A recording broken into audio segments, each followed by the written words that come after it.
Hello everyone. In this video, I will show you how to enable Xbox mode on Windows 11.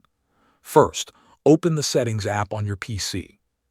Once Settings opens, look at the left side menu and click on Gaming. After that, select Xbox mode from the available options. Turn this option on. Once enabled, your system will activate Xbox mode features for a better gaming experience on Windows 11.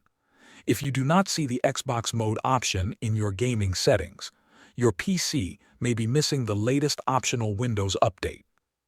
To fix this, you need to install the Windows the 11th of April 2026 update called KB5083631.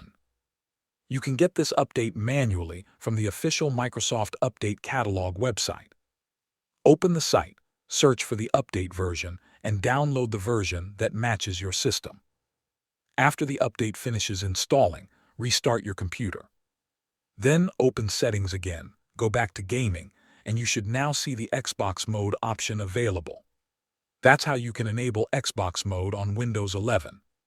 Thanks for watching.